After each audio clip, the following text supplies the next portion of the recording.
A'oudou billah, bismillah, wassalamu alaikum, j'espère que vous allez bien, Inch'Allah ta'ala, mes frères et sœurs.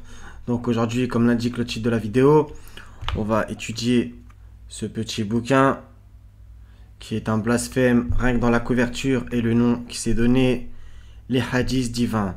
Donc ce sont des hadiths où, soi-disant, Allah parlerait, d'accord?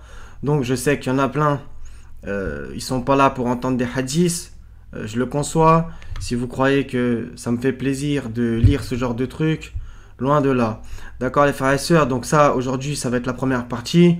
Et Inch'Allah ta'ala, je ferai la deuxième demain. Donc j'ai fait un PDF. Enfin là c'est un document texte pour l'instant. Je vous ferai le PDF que je vous mettrai demain parce que là il n'est pas complet. J'ai fait les 20 premiers hadiths, vu qu'il y en a 40, d'accord? Donc on va étudier les 20 premiers. Et Inch'Allah ta'ala, on fera les 20 suivants demain, d'accord les frères et sœurs?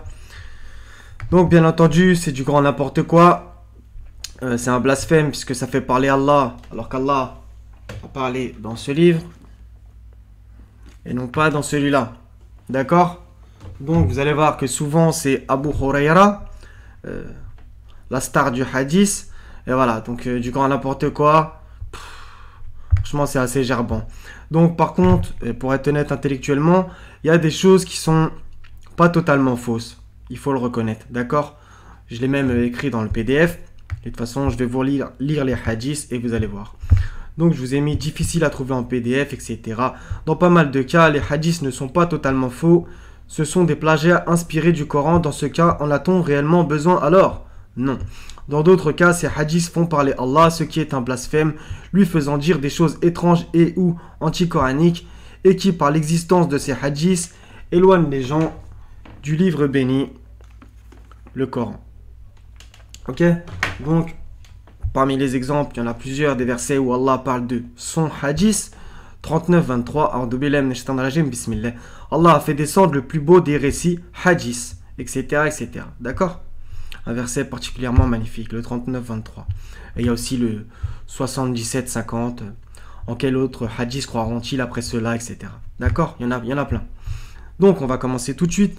Hadith numéro 1.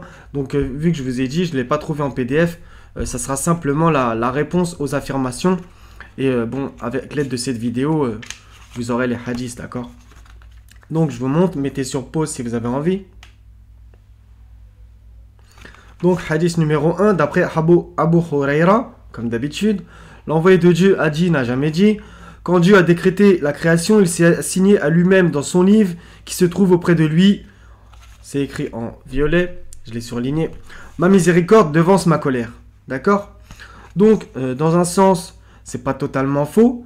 Le problème, c'est que ça fait parler Dieu, quoi, vous voyez? Alors que Dieu a déjà parlé dans le Coran. 756 est prescrit pour nous le bien ici-bas ainsi que dans l'au-delà, etc., etc. Et Allah dit, je ferai que mon châtiment atteigne qui je veux et ma miséricorde embrasse toutes choses. D'accord? Sa miséricorde embrasse toutes choses. Il y a un autre verset qui va dans le même sens. Ceux qui portent le trône et ceux qui l'entourent célèbrent les louanges de leur Seigneur, croient en lui et implorent le pardon pour ceux qui croient. Seigneur, tu étends sur toutes choses ta miséricorde et ta science. Ok? Sur toutes choses. Donc, j'ai oublié de le dire dans l'introduction, mais ces hadiths sont vraiment pris, ils sont ultra connus. Les hadiths Qudusi, les 40, au passage le chiffre 40, ils sont vraiment ultra utilisés dans les mosquées, etc., etc. Et donc, pris comme argent comptant, comme si c'était réellement la parole divine. Donc, vu que je vois personne dénoncer ce blasphème, il y en a marre déjà que dans ces livres bidons, on dise que c'est Mohammed qui a parlé. Et dans celui-là, c'est encore pire. On dit que c'est Dieu qui a parlé. Donc, je ne vous ai pas montré le dos. Mettez sur pause si vous voulez. Le hadith divin, hadith Qudsi, est la parole de Dieu, carrément, transmise par le prophète de l'islam. Donc, pourquoi ce n'est pas dans le livre? Pourquoi ce n'est pas dans le livre? Ne possédant pas un caractère inimitable et n'ayant pas pour but de prescrire des règles juridiques, il exhorte le croyant à se maintenir sur la voie en se parant des belles qualités morales et en se détournant de ceux qui flétrissent l'âme. Bref. On continue à propos du segment, à propos de « Ma miséricorde devance ma colère » qu'il y a dans le hadith. Dans un sens, cette parole n'est pas fausse. C'est pour ça que je vous ai dit ça au début dans l'introduction. Suivant les versets 1.1 et 1.7, donc de la Fatiha. Donc, Au nom d'Allah, le tout miséricordieux, le très miséricordieux, selon comment vous traduisez Ar-Rahman, Ar-Rahim. D'accord? Donc il y a bien le premier verset du Coran, c'est bien au nom d'Allah, le tout miséricordieux, le très miséricordieux. Donc sa miséricorde est devant, on est d'accord. Et le verset 1, non pas de ceux qui ont couru ta colère, ni des égarés. Donc il y a bien la colère qui arrive après dans le verset 7. Donc chronologiquement, dans un sens, c'est pas faux, suivant la Fatiha, qu'on se comprenne. Néanmoins, ce n'est pas Dieu qui a dit ça. Allah parle de sa miséricorde avant de parler de sa colère. Néanmoins, j'ai fait une petite faute, avons-nous besoin de ce hadith pour le savoir? Je pense que vous connaissez la réponse. Hadith numéro 2, d'accord? Donc je vous le montre. Je pense que ça va être un peu petit, mais je pense que vous me faites confiance. Au pire, achetez-le, ça coûte 2 balles. Pour le réfuter, bien entendu, pas pour y voir. Donc je vous remonte. Donc d'après Abu Huraira, vous allez voir, c'est pratiquement que lui. L'envoyé de Dieu, soi-disant, a dit... Et là, regardez ce qui est grave. Dieu Tout-Puissant a dit. Carrément, là, c'est Dieu qui a parlé, soi-disant. Vous le voyez en violet. Dieu Tout-Puissant a dit. Bah, il n'a jamais dit. Ce n'est pas dans le Coran. Ok? Le fils d'Adam m'a démenti, or il n'avait aucunement le droit de le faire, et il m'a injurié et il n'en avait aucunement le droit. Il m'a démenti en disant, il ne me refera pas comme il l'a fait la première fois. Or la première création, entre parenthèses, de l'homme, ne m'est pas plus difficile que de la recommencer. Quant à son insulte, elle consiste à dire, Dieu s'est doté d'un enfant. Or je suis l'unique, l'impénétrable. Je n'ai pas engendré ni ne fus engendré, et rien ne m'est égal. Donc vous voyez là, dans ce hadith, en fait ça reprend des paroles coraniques. Donc, premièrement, ce hadith fait parler Allah, ce qui est scandaleux. Deuxièmement, toutes les informations trouvées dedans se trouvent déjà dans le Coran, donc inutiles, vous voyez. Par exemple, bon, le premier segment est un peu bizarre, mais il m'a démenti en disant il ne me refera pas comme il l'a fait la première fois. C'est vrai qu'il y a des versets qui vont dans ce sens. Serons-nous ressuscités, etc. Ça va dans ce sens. Ensuite, Dieu s'est doté d'un enfant, c'est écrit aussi dans le Coran, pour les chrétiens qui pensent que réellement Dieu a engendré, d'accord? Et non pas la vision du Père ou du Fils. Bref, je me suis déjà exprimé là-dessus. Et il y a aussi, je n'ai pas engendré ni ne fus engendré, et rien ne m'est égal. Ça, c'est bien entendu dans la sourate 112, d'accord? Très bien. Donc voilà. Donc ce hadith est en plus inutile. Donc hadith numéro 3. Donc mettez sur pause si vous avez envie, les frères et sœurs. Selon Zaïd ibn Khalid al-Juhayni, l'envoyé de Dieu, soi-disant, a présidé pour nous la prière de l'aube à Al-Hudaybiyah. À la suite d'une pluie tombée dans la nuit, à la fin de la prière, il se tourna vers les gens et leur dit « Savez-vous ce qu'a dit votre Seigneur ?» Ils dirent « Dieu et son envoyé le savent mieux que nous. » Il a dit, donc là il y a écrit « Il a dit », ça veut dire que Dieu a dit, vous voyez. Parmi mes serviteurs, les uns se sont levés ce matin croyant en moi et les autres me reniant. Celui qui a dit « Nous avons reçu cette pluie par la générosité de Dieu et par sa miséricorde », celui-là croit en moi et renie le pouvoir des astres. Quant à celui qui a dit « Nous avons reçu cette pluie à la suite de la chute de cette étoile, de telle étoile », celui-là me renie et croit au pouvoir des astres. D'accord ? Donc hadith qui sert à rien.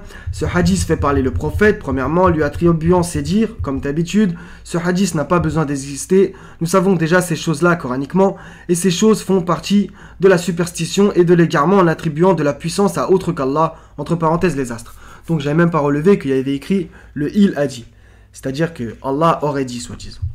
Exemple de verset, le 41-37 et le 35-10. Parmi ces merveilles sont la nuit et le jour, le soleil et la lune. Ne vous prosternez ni devant le soleil ni devant la lune, mais prosternez-vous devant Allah qui les a créés si c'est lui que vous adorez. 35-10. Quiconque veut la puissance, la parenthèse, elle n'y est pas dans le texte, car la puissance tout entière est en Allah. Vers lui monte la bonne parole et il élève haut la bonne action, etc. D'accord? Donc la puissance appartient à Allah. Donc hadith numéro 4. D'après Abu Huraira, l'envoyé de Dieu a dit, Dieu a dit. Ok? Donc regardez la gravité. Donc, Abu Huraira qui dit que le prophète a dit que Dieu a dit. Donc c'est quoi ça? Pourquoi ça n'est pas, encore une fois, dans le livre? Les fils d'Adam blâment, entre parenthèses, les vicissitudes du temps. Or, je suis le temps. Dans ma main se trouve la nuit et le jour. D'accord? Donc, bien entendu, c'est Allah qui a tout créé. Donc le temps est une de ses créatures.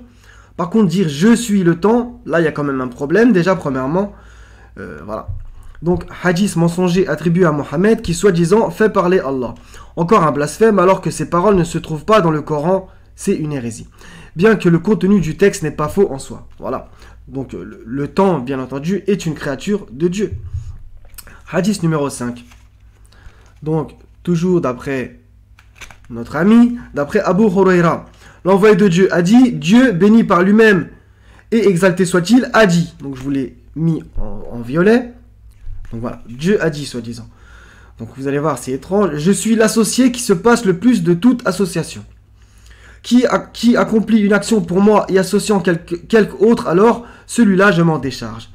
Hadith lui aussi mensonger, faisant encore parler Allah, bien qu'encore une fois le contenu du texte n'est pas totalement faux. Dans le sens que, par exemple, qui accomplit une action pour moi y associant quelque autre, alors celui-là je m'en décharge. C'est plutôt le segment y associant quelque autre. D'accord ? Bien entendu, Allah n'a pas d'associé, etc. Donc, en fait, vous voyez, c'est un mélange de vrai et de faux, mais il y a beaucoup plus de faux. Donc, hadith numéro 6, d'après qui Abu Huraira, comme d'habitude,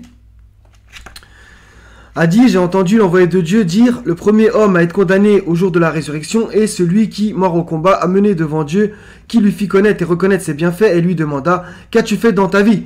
Répondit, j'ai combattu pour toi jusqu'à la mort. Il dit, tu mens, tu as plutôt combattu pour qu'on dise, il est audacieux, et c'est ce qu'il fut dit. Puis il donna ordre qu'on le livre aux flammes de l'enfer, etc. Après, c'est un homme qui a la connaissance. Après, c'est un lecteur du Coran, etc. D'accord ? Donc, le hadith est un peu long, il est saoulant. Donc, hadith montrant une prétendue scène du jour du jugement, où des hommes sont présentés ayant fait les choses non sincèrement, mais par ostentation. C'est ce que j'ai cru décrypter dans ce hadith. Ce hadith faisant parler Allah et du contrôle mental destiné à faire peur.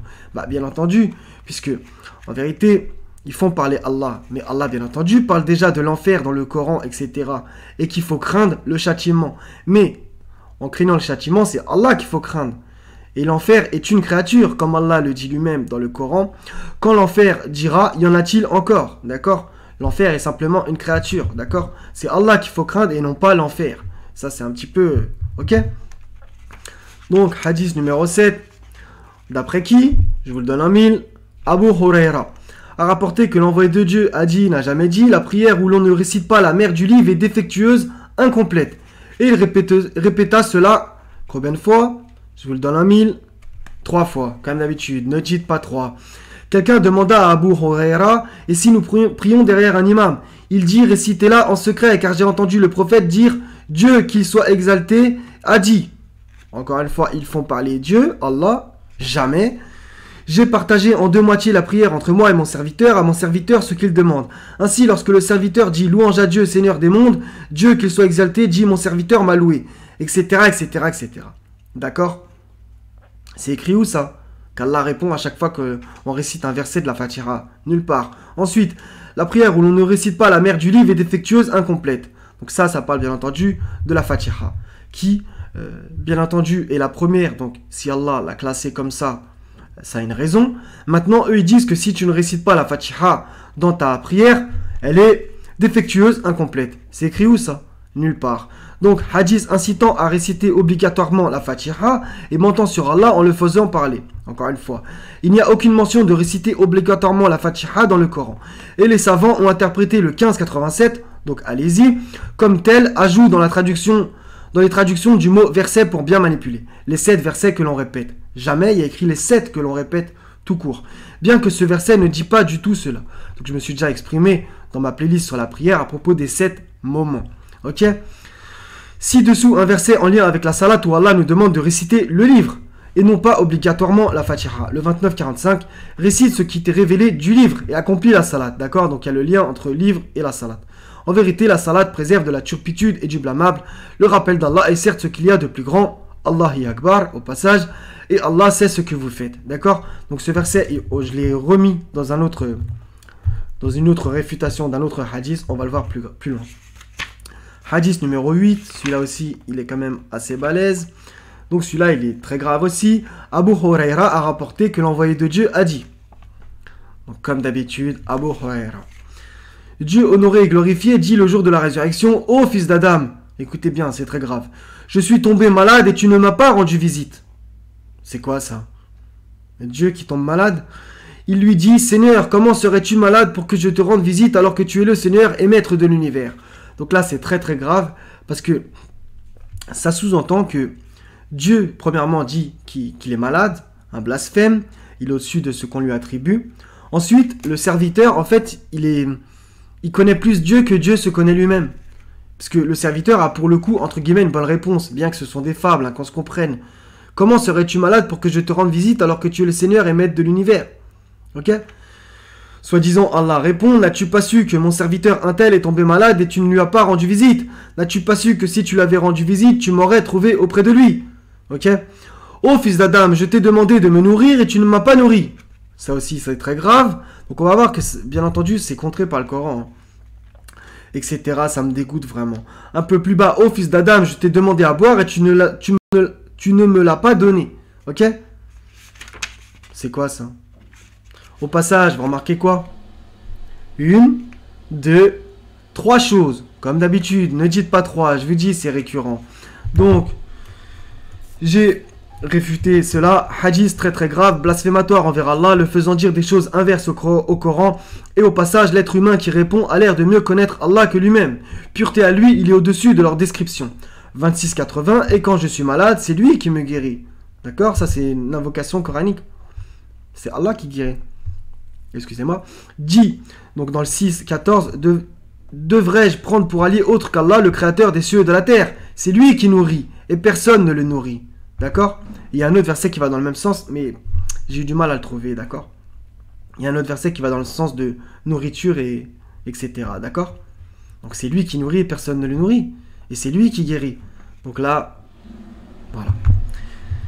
Et aussi, il y a en fait, dans le sens, il y a même dans ce hadith un plagiat évangélique de Matthieu, chapitre 25, verset 31 à 46. Donc, allez lire. Donc, bien entendu, ça parle de Jésus, ok?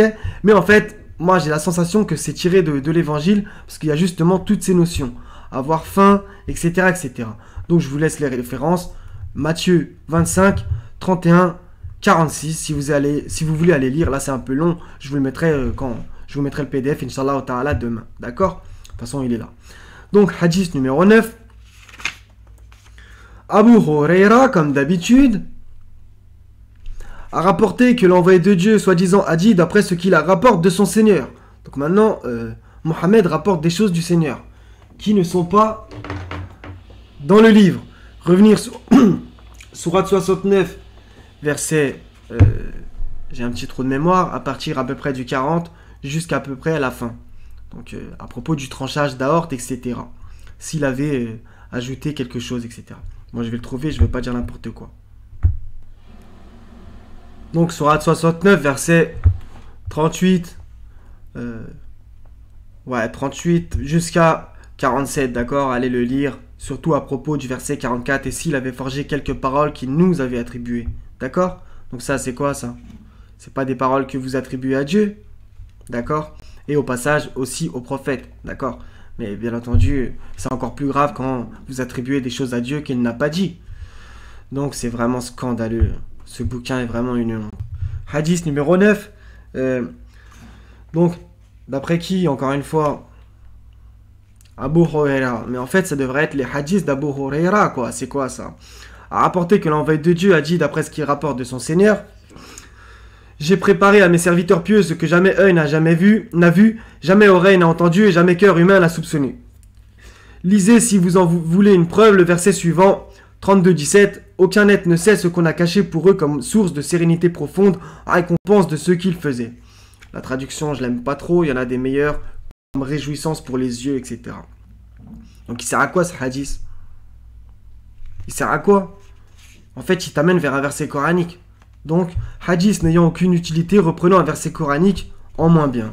Le premier segment, qui soi-disant fait parler Dieu, est beaucoup moins bien que la vraie parole de Dieu, le 32-17.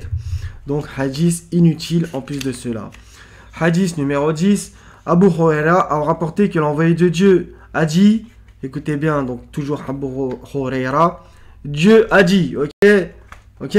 Donc, Mohammed rapporte que Dieu a dit, alors que, encore une fois, je me répète, Ce n'est pas dans le livre. C'est vraiment un blasphème.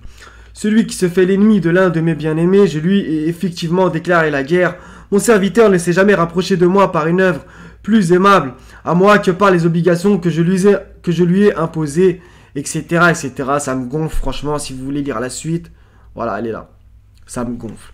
Certaines phrases de ce hadith vont à l'encontre du Coran, mais vont dans le sens de la sunna et surtout de l'interprétation de certains versets coraniques par les savants. Ok? Très bien.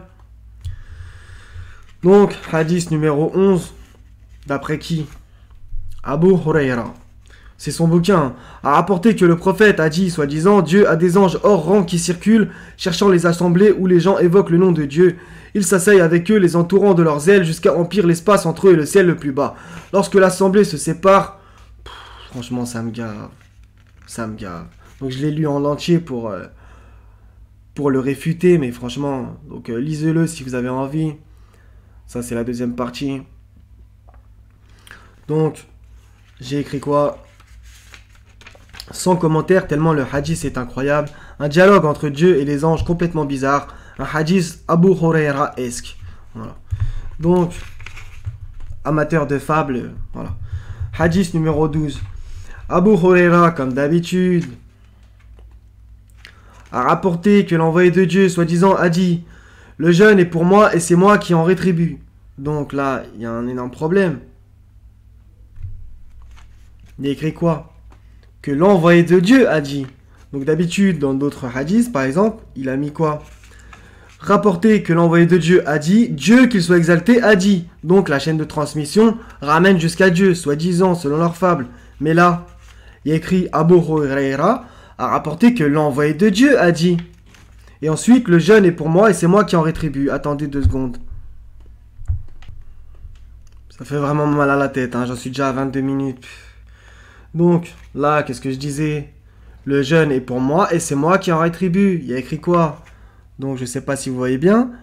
C'est des grands M. Le grand M, ça s'attribue à qui? À Allah. Donc, là, la chaîne de transmission ramène que, soi-disant, hein, selon leur fable, elle ramène qu'à Mohammed et pas à Dieu. Donc, c'est quoi ça? Le fils d'Adam renonce pour moi au manger, au boire et au désir charnel. Le jeûne est une protection. Le jeûneur a 2 joies. La première au moment où il rompt le jeûne et la seconde lorsqu'il rencontre son Seigneur. Donc ça, c'est un hadith qu'on vous avez entendu un tas de fois, je pense, dans votre vie. La mauvaise haleine du jeûneur est meilleure auprès de Dieu que l'odeur qu'exhale le musc. Donc je l'ai mis en violet, d'accord? C'est vraiment... Le hadith en soi n'est pas totalement faux, donc je l'ai même pas vu en vérité que... Donc ça, il faut que je le rajoute. Que c'est... Ils font parler Dieu, mais en fait, ils disent pas que c'est Dieu qui dit. En fait, c'est Mohammed, soi-disant, qui dit. D'accord? Donc vous voyez la gravité. En particulier, la première partie du hadith, entre parenthèses, selon votre définition du siyam, jeûne, c'est-à-dire, voilà, le jeûne est pour Allah et c'est Allah qui en rétribue. Je modifie un peu parce que eux ils ont mis pour moi alors que c'est pas Allah qui a parlé. Donc bon, on va dire que oui, le jeûne est bien entendu pour Allah, c'est sûr. Voilà, le jeûneur a 2 joies, etc. La première au moment où il rompt le jeûne et la seconde lorsqu'il rencontre son Seigneur. Dans un sens, c'est pas faux, d'accord? Néanmoins, ce hadith est vendu de partout dans les mosquées, sites internet, prêcheurs. C'est un grand classique et les gens pensent que leur mauvaise haleine se transforme en musc aux yeux du Seigneur. Ce hadith humanise Allah, encore une fois, une belle histoire, entre parenthèses fable, racontée pour les enfants, d'accord? Puisque maintenant, Allah se préoccupe de notre haleine, alors qu'il nous voit habillés, nus, etc. C'est du grand n'importe quoi. Donc, hadith numéro 13, on continue. Abu Huraira, comme d'habitude, a rapporté que l'envoyé de Dieu a dit... Là, regardez, vous voyez la différence avec j'allais dire le verset, avec le hadith d'avant. A rapporté que l'envoyé de Dieu a dit, Dieu a dit, vous voyez. Là, ça ramène, soi-disant, officiellement, selon leur fable, à Dieu, vous voyez. Pas le hadith, pas l'autre hadith. La première chose pour laquelle le serviteur aura à rendre des comptes le jour de la résurrection sera sa prière. Donc là, j'ai dû faire quand même une réfutation assez grande. Si il en est bien acquitté, il récoltera le succès, mais si elle est incomplète, alors il aura perdu. Si sa prière obligatoire est imparfaite, donc voilà, obligatoire, on va s'arrêter là-dessus. Le Seigneur dira, voyez si mon serviteur a des prières surérogatoires qui puissent compléter sa prière obligatoire défectueuse, ses autres actions seront jugées de la même manière. Donc j'avais pas fait le lien avec le hadith d'avant, l'autre un peu plus avant, avec la Fatiha justement, à propos de, justement, entre guillemets, que si on récite pas la mère du livre, que eux ils appellent comme ça au passage, ce n'est jamais écrit nulle part, que voilà, elle est défectueuse la prière. J'avais pas fait le lien au passage, d'accord? Donc bon. Donc on va un petit peu étudier. Hadith pas totalement faux, mais faisant passer la salade comme l'acte le plus méritoire aux yeux d'Allah. Une chose fausse, bien que la prière est importante, comme Allah le dit. Dit, mon Seigneur ne se souciera pas de vous sans votre prière. On va étudier un peu. Mais vous avez démenti, écrit le prophète entre parenthèses, jamais dans le texte. Votre châtiment, ce n'est pas écrit, sera inévitable et permanent. Donc là, c'est bien le mot doa hukum. Ok, donc votre doa. Selon votre interprétation du mot doa, prière, invocation ou autre, le mot salat n'est pas présent dans ce verset. Ok? Donc, c'est à vous de voir. Tel que dit aussi Allah, malheur donc à ceux qui prient tout en négligeant leur salat. D'accord? Donc, c'est quand même intéressant. Et il y a aussi, bien entendu, un verset qui vient de me revenir, alhamdoulilah. Qu'est-ce qui vous a acheminé à Sakar? Nous n'étions pas de ceux qui faisaient la salat. D'accord? Donc bien entendu, la salat est importante. Mais Allah se suffit à lui-même. Il n'a besoin de rien ni de personne. C'est lui qui nourrit et personne ne le nourrit, justement, pour en revenir à ce qu'on a vu tout à l'heure. D'accord? Donc, la salat est importante pour maintenir le lien. Maintenant, ça va paraître, comme d'habitude, étrange pour certains et ils n'aiment pas quand je leur dis ça. Mais si tu veux rien faire dans la vie, pas faire le bien, etc., fais ce que tu as à faire, mon vieux. Fais ce que tu as à faire. Allah nous incite à faire le bien, la prière, etc. Maintenant, si tu veux rien faire, pas te prosterner, pas faire l'aumône, pas faire le bien, etc., fais, mon vieux. La ikraha fi din, nulle contrainte en religion. Justement. Donc, un verset est très utilisé pour dire que la salat est obligatoire et la traduction traditionnaliste va dans ce sens. Donc, c'est le 2,45. Et chercher secours dans l'endurance et la salat. Certes, la salat est une lourde obligation, c'est écrit selon la traduction traditionnaliste, sauf pour les humbles. Donc, j'ai un peu... En réalité, ce n'est pas l'esprit coranique tel que nulle contrainte en religion. Donc j'ai mis din 256. La ikraha fi din. J'ai aussi pu rajouter quiconque veut qu'il croie, quiconque veut qu'il mécroit. Tu fais ce que tu veux. Il n'est pas interrogé sur ce qu'il fait, mais ce sont eux qui devront rendre des comptes. Donc nous, ok? On devra rendre des comptes. Donc Allah nous dit à quitter la salat, etc. Maintenant, si tu veux pas la faire, fais ce que tu as à faire, mon vieux. Donc, la traduction du 2,45 serait plutôt, et celle que je vais vous citer, et je ne suis pas le seul à penser ça, puisque c'est sur des sites, par exemple, comme sur Coran Seul, où il y a 4 traductions différentes. Et chercher secours dans l'endurance et la salat. Certes, la salat est une chose difficile, sauf pour les humbles. D'accord? Donc, ensuite, ce hadith néglige le fait de faire le bien, une bonne œuvre, comme par hasard, comme dans les 5 piliers, vous avez tout se rejoint, tel que décrit dans le 277, 2,25.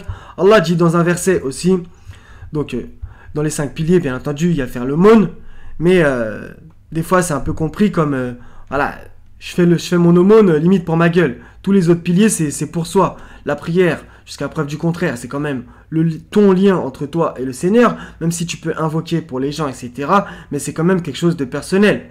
Ok? Ensuite, tu as le pèlerinage, ça aussi c'est pour toi, c'est pour ton compte.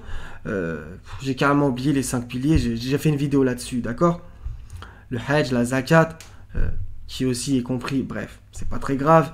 La salat, j'ai carrément oublié. On s'en fout un petit peu de toute façon, moi je crois plus en leur fable.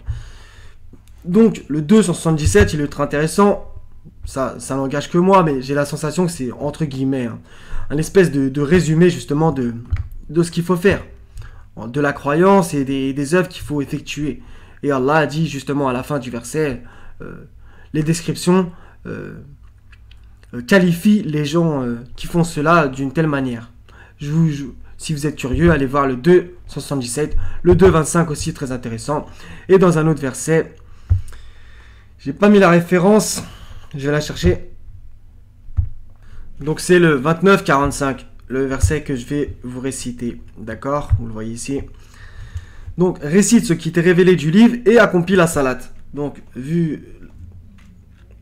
là, ça parle aussi un peu de, justement, à propos de la Fatiha, etc. Donc je vous l'ai mis plus haut, etc. Donc ces deux hadiths sont en lien quand même, d'accord?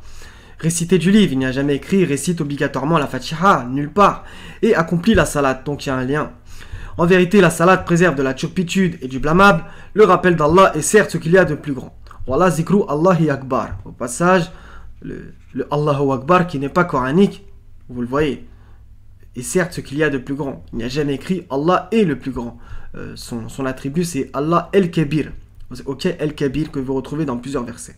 J'ai fait une vidéo là-dessus. Allahu Akbar n'est pas coranique si ça vous intéresse. Et Allah sait ce que vous faites.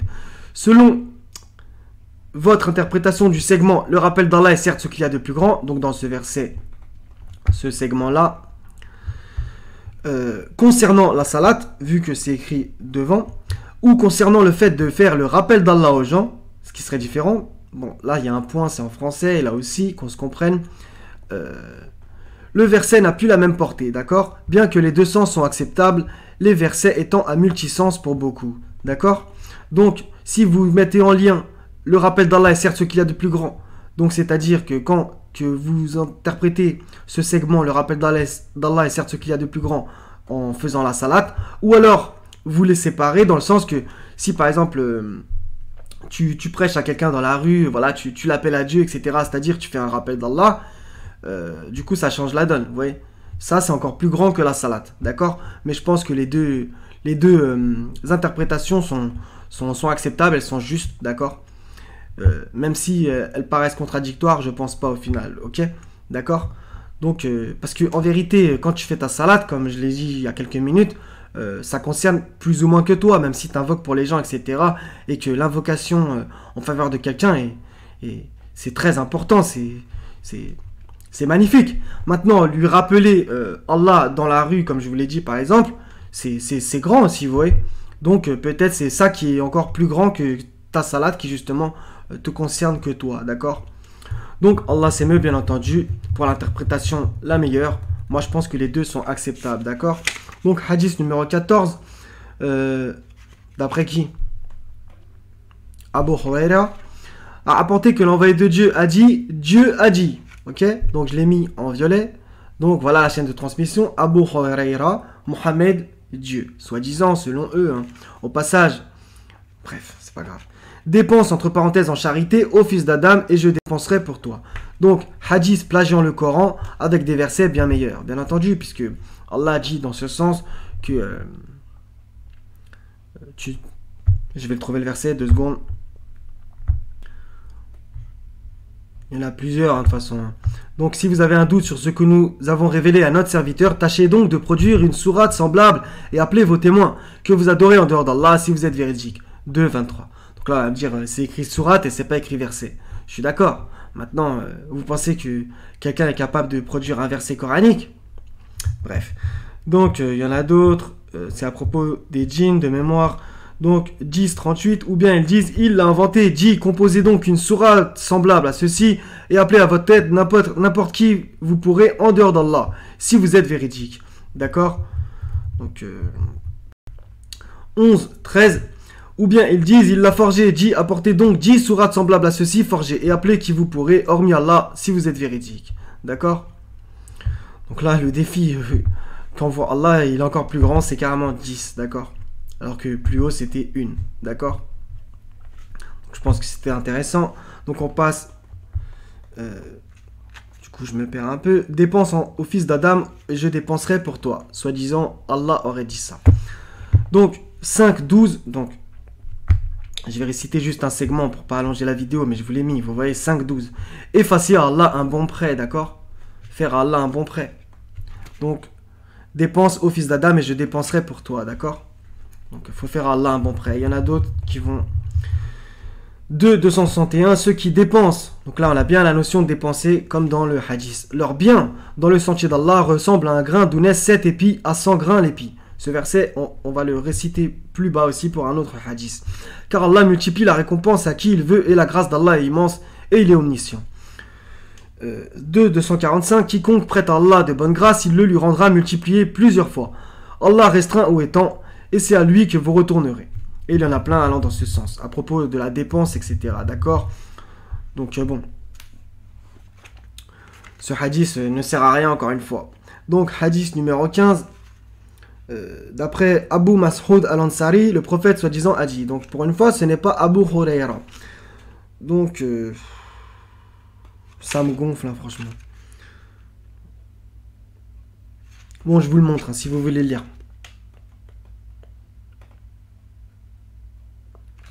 Et la page d'après, il se finit là. Il n'y a pas grand-chose. Hein. Donc mettez sur pause, vous revenez en arrière. Donc il y a écrit Dieu honoré et glorifié, dit alors. Vous le voyez en violet. Donc ils font parler Dieu. Nous sommes plus dignes d'être généreux que cet homme. Fermez les yeux sur ses péchés. Donc en vérité, j'aurais peut-être dû le lire. Un homme issu d'une des communautés vous ayant précédé fut présenté devant Dieu pour être jugé. On ne lui trouvera aucune bonne action si ce n'est qu'en affaire avec les gens, il était clément et ordonnait à ses coursiers chargés d'encaisser les dettes de laisser un répit aux débiteurs qui étaient dans la gêne. D'accord? Donc il y a quand même une contradiction dans le texte. Ah, bien entendu, c'est des paroles humaines. On ne lui trouvera aucune bonne action si ce n'est. Ok?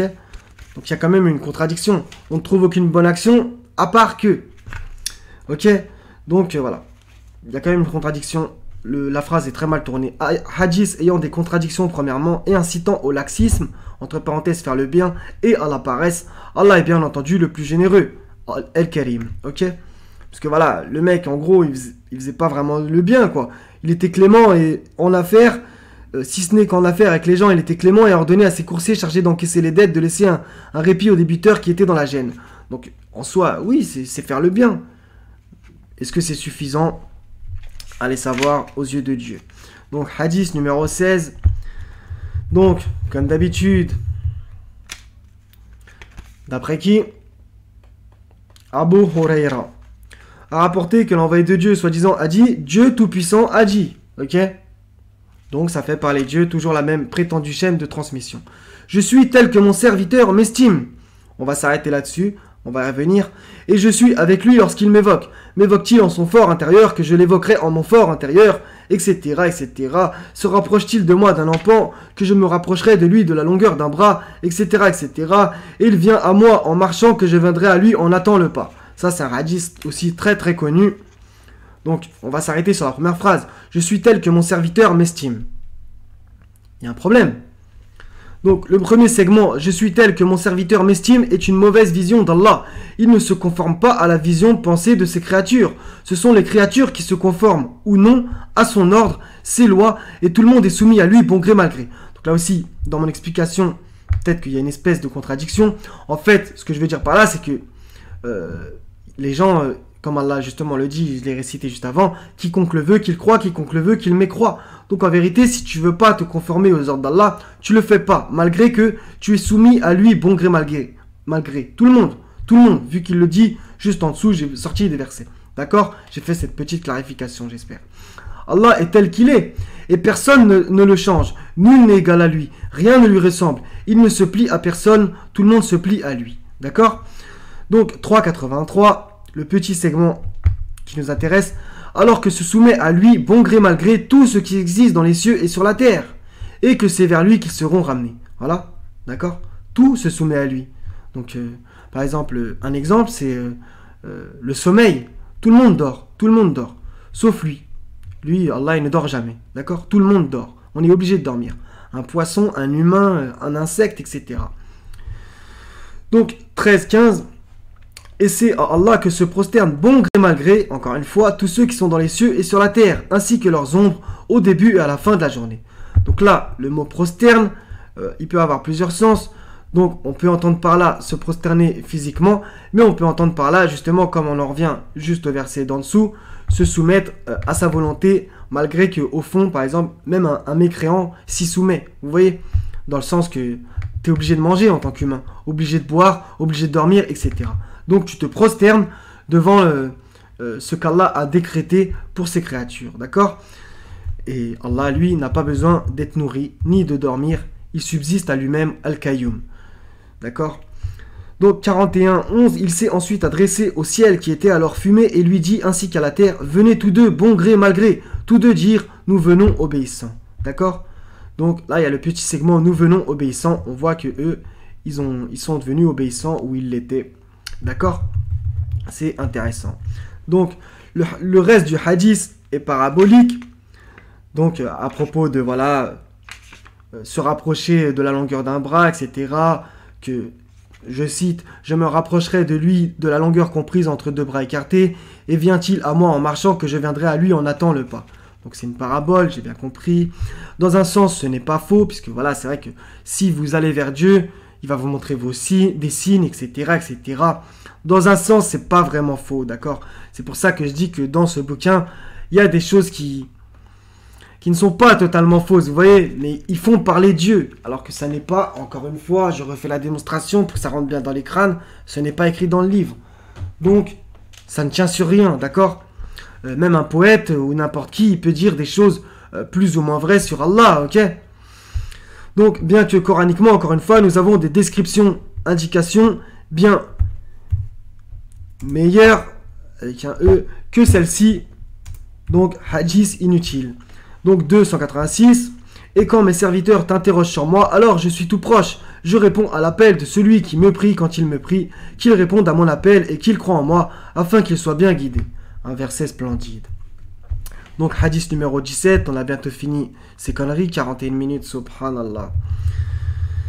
Hadith numéro 17, donc là aussi, la réfutation est un petit peu longue. Donc selon Ibn Abbas, tiens, c'est pas Abu Huraira. Donc lisez si vous avez envie, et si vous ne croyez pas. L'envoyé de Dieu a dit, soi-disant, Dieu a écrit les bonnes et les mauvaises actions. Jusqu'ici, c'est vrai, tout est écrit dans un livre explicite. Puis il expliqua cela en disant que celui qui se propose d'accomplir une bonne action et ne la fait pas, Dieu la lui inscrit comme une bonne action. Donc ça parle de l'intention. Et ça revient à d'autres hadiths comme les actes ne valent que par les intentions. Même si dans l'intention, si tu ne l'effectues pas, ça ne reste qu'au stade de l'intention. D'accord?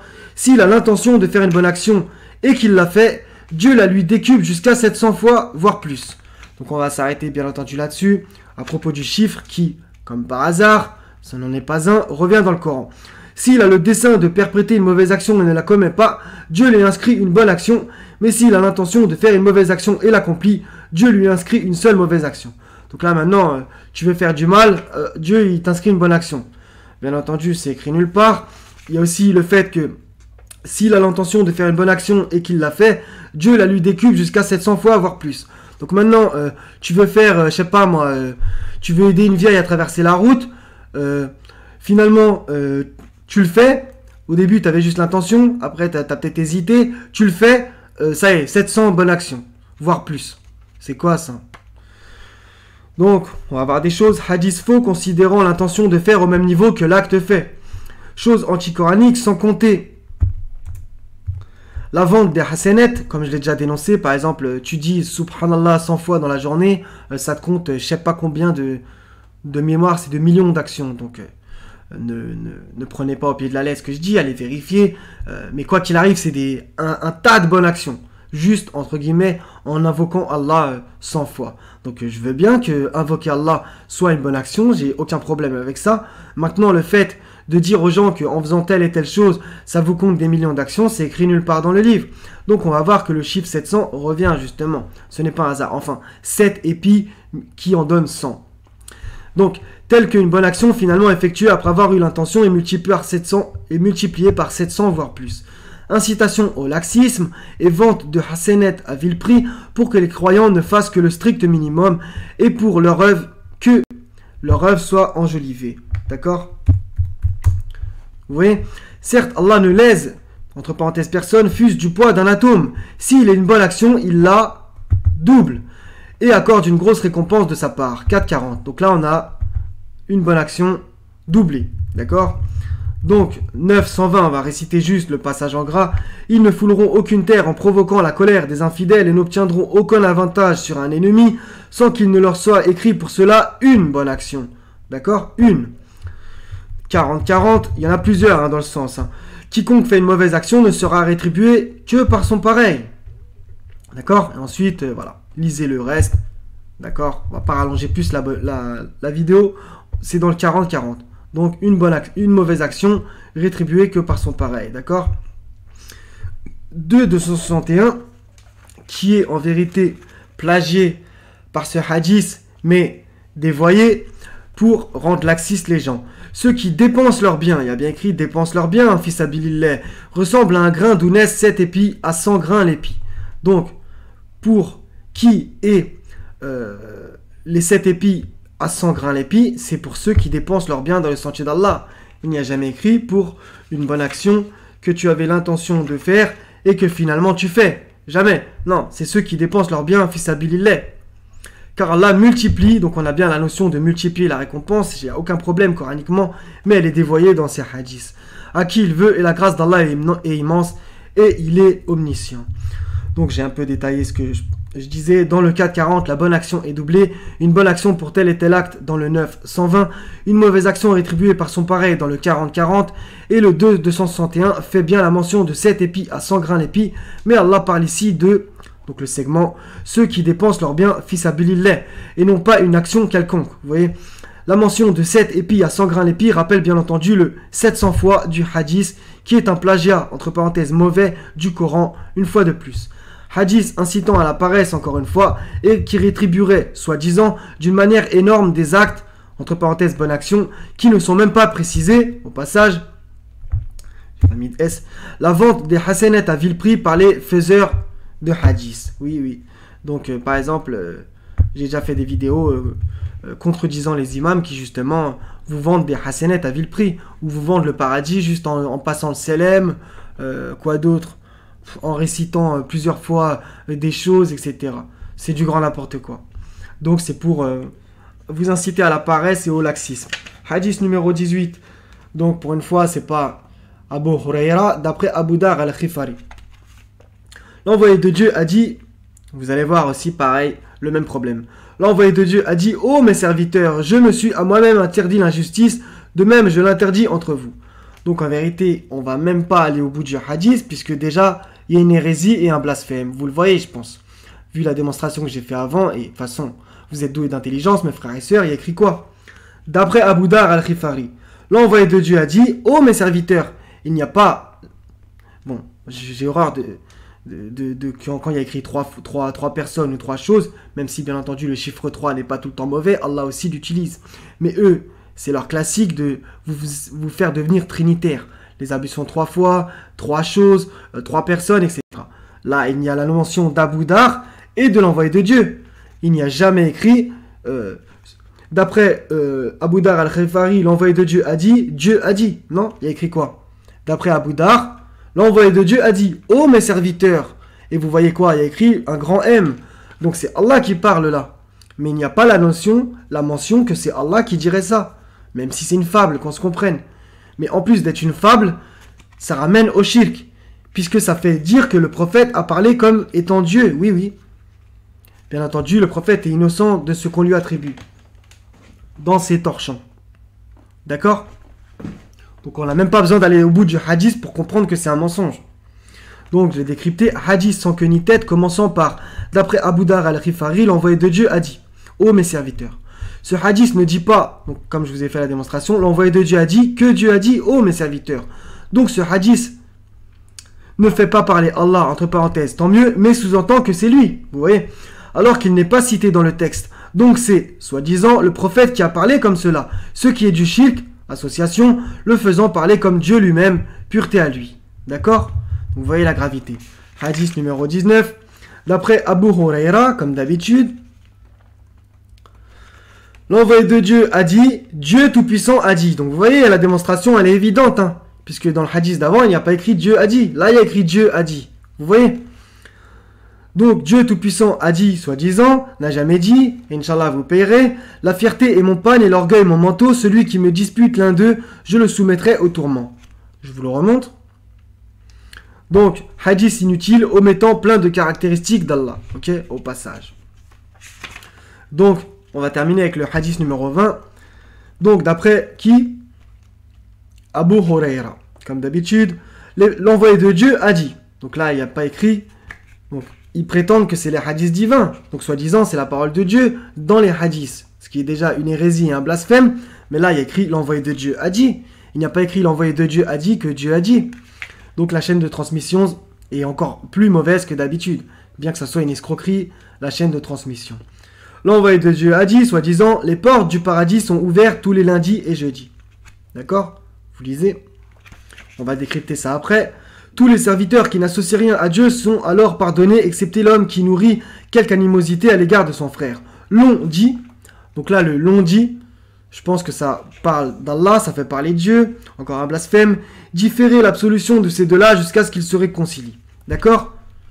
Donc on va un peu le décrypter. Aucune mention que, je cite le segment, les portes du paradis sont ouvertes le lundi et le jeudi dans le Coran, bien entendu. Partant de ce postulat, ce hadith commence par un mensonge et une conjecture. Les termes lundi et jeudi n'existant même pas non plus au passage. Donc bon, je vous me défie de trouver lundi et jeudi dans le Coran. Vous n'y arriverez pas. Le reste du hadith n'est pas mieux et n'a aucune utilité dans l'élévation de l'âme et pour la foi. D'accord? Donc sur les 20 hadiths, il y a énormément de faux. Et le peu qu'il y a de vrai, il y a dans un seul hadith, il y a un verset du Coran. Mais le début du hadith, le premier segment est inutile. Le verset, entre guillemets, même si c'est Allah qui se suffit à lui-même, le verset se suffit, vous voyez. Donc il n'a aucune utilité d'exister, ce hadith. Et tous les autres, c'est ou des plagiats en moins bien entendu, des imitations factices du Coran, ou des rajouts, etc. Donc tous ces hadiths sont inutiles. Donc moi, je sais pertinemment qu'ils sont inutiles, mais je suis obligé de faire la démonstration pour les frères et sœurs ou les sunnites qui tomberaient sur cette vidéo, Inch'Allah ta'ala, et qui croient fermement à ces hadiths qu'on appelle Qudusi et blasphème. Maintenant, là, ils le traduisent en français, Qudusi, ils mettent divin. Au passage, il est écrit avec un S. Bref, à la limite, ça aurait été les hadiths du divin. Mais bon, on n'est plus à une hérésie, à un blasphème près. Hein. Donc voilà. Donc 51 minutes, subhanallah, ça me fait mal à la tête d'étudier ça cet après-midi. Donc voilà. Donc pour 2 €, vous avez du shirk, du blasphème et des hérésies. Et des paroles attribuées à Allah. Ce qui est grave. Donc revenez à ce livre de toute urgence. Et ça, poubelle. Ok? Donc Inch'Allah ta'ala, demain, je fais la deuxième vidéo. Demain, du coup, vous aurez le PDF en entier. Les frères et sœurs, ça serait intéressant que vous le téléchargiez pour l'avoir dans votre ordi ou sur votre téléphone. Comme ça, vous pouvez, quand des musulmans vous les répètent, tac, vous pouvez connaître le contenu, bien que j'ai pas la prétention d'avoir dit que des choses justes là-dedans. Peut-être que vous n'êtes pas d'accord avec moi sur certaines choses, ou voire même sur tout. Ça, je peux le comprendre, il n'y a aucun problème. Mais voilà.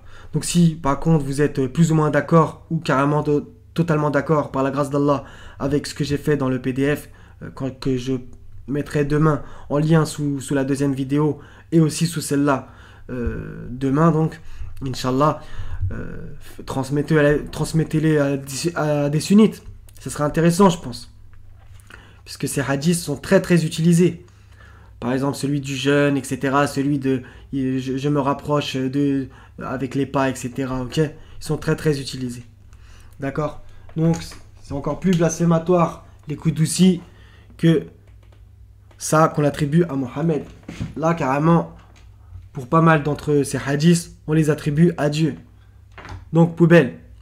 Ok, les frères et sœurs? Donc, je pense qu'il y en a plein, ils sont pas allés jusqu'à là. Je peux comprendre, il n'y a aucun problème. Maintenant, devant Allah, j'aurais fait le boulot de dénoncer ces blasphèmes. D'accord, les frères et sœurs? Donc, soyez bénis. Je vous aime tous pour la face d'Allah subhanahu wa ta'ala. Wa salamun ala al-mursalin. Walhamdulillahi rabbil alamin. La ilaha illa hu al-hazizul hakim. Wa salamu alaikum wa rahmatullahi wa barakatuh, mes frères et sœurs. À la prochaine, Inch'Allah ta'ala.